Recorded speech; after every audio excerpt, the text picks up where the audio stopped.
Hiroo Onoda, the soldier who fought alone for 29 years. Philippines, late 1944. The air on Lubang Island is heavy and warm, filled with the smell of wet earth and sea salt.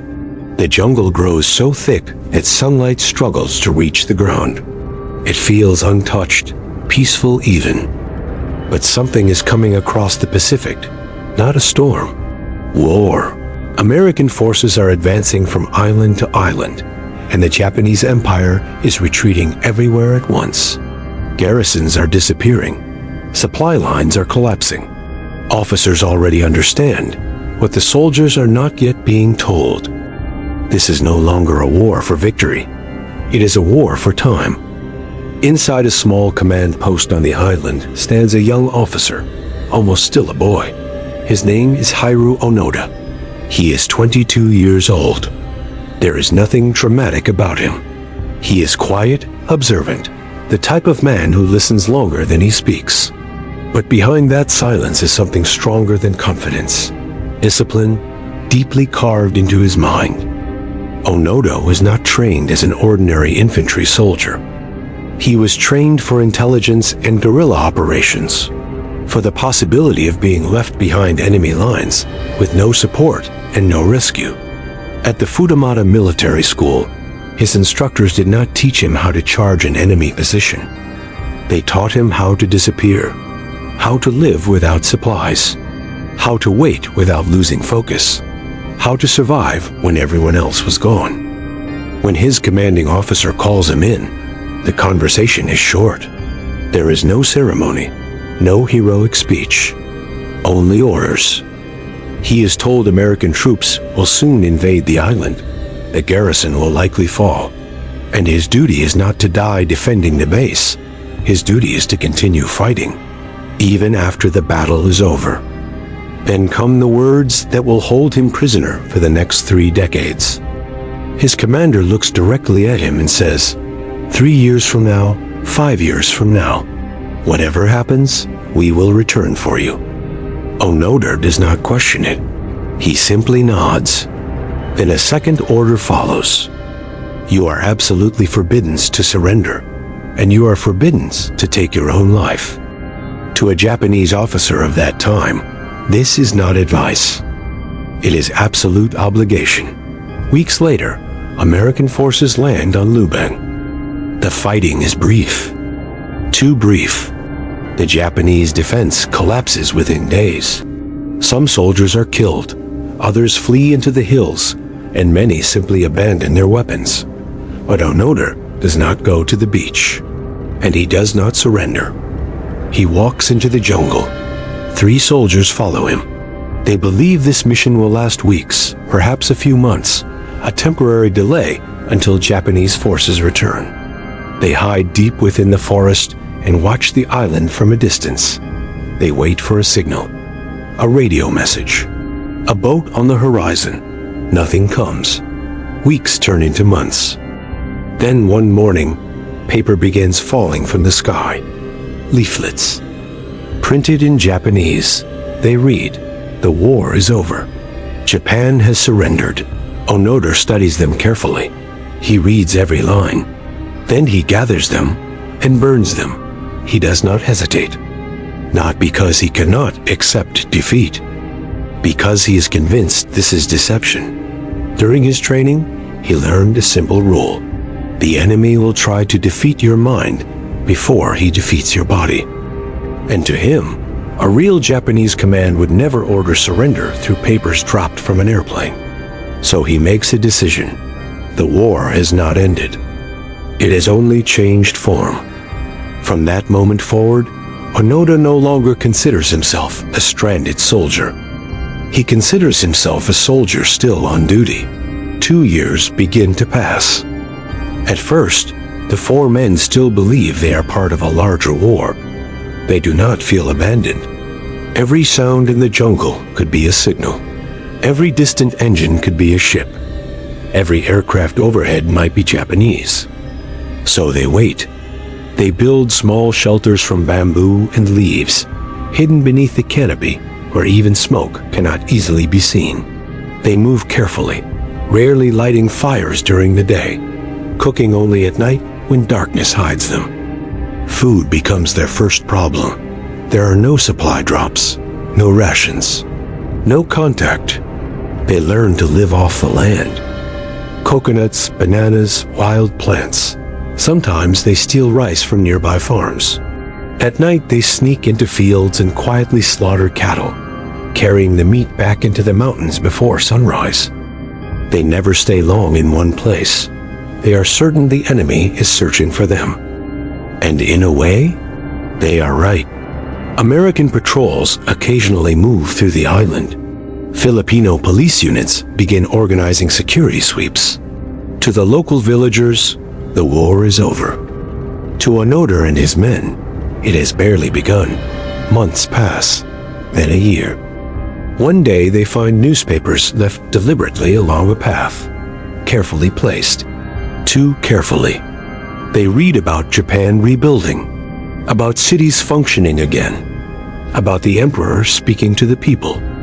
To the world, this is proof. To Onoda, it is evidence of psychological warfare. He explains it to the others. If Japan had truly surrendered, our commanders would come for us themselves. They would never leave soldiers behind. The logic is simple. And in isolation, it feels undeniable. But doubt begins to grow among the men. Yuichi Akatsu is the first. He grows quieter. He watches the villages longer than the jungle.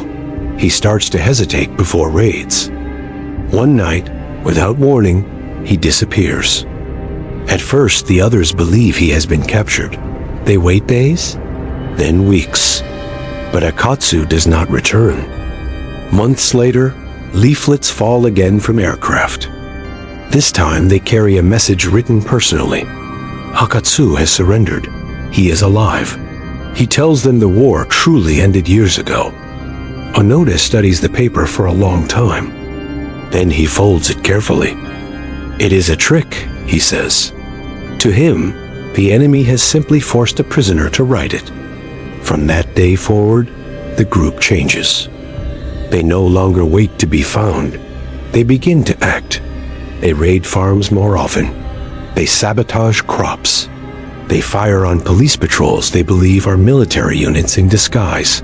The villagers now fear them. To the outside world, they are not soldiers anymore. They are ghosts with rifles. Years continue to pass. Clothes rot in the humidity and must be patched together with fibers and thread they make themselves. Rifles rust and must be constantly cleaned. Ammunition is counted carefully, each bullet becoming precious. Seasons come and go, though in the jungle they barely change. Then, in 1954, another turning point arrives.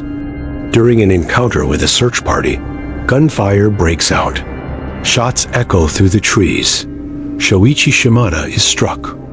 The others drag him into the jungle and try to save him, but there are no doctors, no medicine, no help.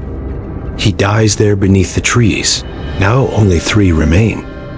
And for the first time, even Kozuka, the most loyal after Onoda, becomes silent. But Onoda does not change. His duty has not expired. His orders have not been revoked. And as years turn into a decade, the mission, in his mind, continues exactly as it began. Because for Hiroo Onoda, the war is not measured by calendars. It is measured by orders. And no one has come to release him from them. Years pass, but on Lubang Island, the jungle remembers everything. The vines grow thicker over old trails. Footpaths used during the war slowly disappear beneath roots and wet soil. Villages expand, children grow up, and people begin living normal lives again. But somewhere in the mountains, the war still exists. Hiroo Onoda and his remaining companions continue moving from ridge to ridge, never staying too long in one place. They sleep lightly, always with weapons within reach. Even in rest, they are alert. Time outside the jungle moves forward. Inside it, time stops. They no longer measure days by dates.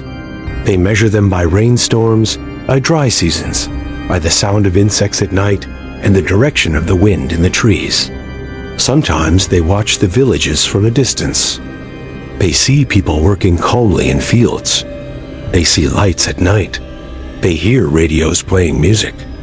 This confuses the younger soldier, Kozuka. If the war continues, he asks once, why do they live normally? Onoda answers without hesitation. Because the enemy wants us to believe it is over. More leaflets fall over the years. Some contain photographs, cities rebuilt, crowds, even messages from families begging them to come home. Once, a letter appears from Onoda's own brother. He studies the handwriting carefully. It looks real. For a moment, doubt appears. But doubt is dangerous. In his training, he learned that the greatest threat to a soldier behind enemy lines is not bullets, it is hesitation. If he accepts even the possibility that the war is over, everything he has endured loses meaning. Every hardship, every death, every year in the jungle would have been unnecessary. So he reaches the only conclusion his mind allows. The enemy is clever. They have learned about Japanese culture, learned about families, and are now using emotion as a weapon. And so he rejects the letters and burns them. The island authorities never stop searching for them. Search parties enter the jungle with loudspeakers, calling their names. Sometimes former Japanese officers even travel to Lubang, shouting orders, telling them directly that the war ended long ago. To villagers, this seems enough. To Onoda, it proves the opposite. He believes the Americans have captured Japanese officers and are forcing them to speak. Meanwhile, small clashes continue. Onoda and Kozuka conduct raids at night, stealing food and supplies, sometimes firing on patrols they believe are military scouts. Each encounter reinforces his belief. If people are hunting them, the war must still be active. Years turn into a decade. The world outside changes dramatically. Jet aircraft replace propellers, radios become smaller, new nations appear on maps. But Onoda never sees any of it. His uniform becomes a patchwork of cloth repairs. His boots wear down and must be bound with rope. His rifle remains carefully maintained, cleaned daily despite humidity and rust. He lives by routine. Wake before dawn. Observe. Move quietly. Avoid open ground. Never reveal position. He repeats the same behaviors for so long that they stop being actions and become instinct. Then comes 1972, nearly 30 years after he first entered the jungle. While burning stored rice collected from a farm, smoke rises higher than expected. Local police track the source. A confrontation follows. Gunfire erupts in the trees. When it ends, Kozuka lies dead. For the first time since 1944, Hiroo Onoda is alone, completely alone. There is no squad left, no one to confirm decisions, no one to argue with, no one to speak to. Only the jungle. And still, he does not surrender. Because the order remains unchanged. He was told, do not give up your mission until your commanding officer returns for you. So even after decades, he continues the patrols, continues the watch, continues living as if the war might resume tomorrow morning. Not because he is stubborn, because in his mind, he is still a soldier, still waiting to be relieved of duty. This was only the first chapter. Hiroo Onoda's war will continue for almost 3 more decades.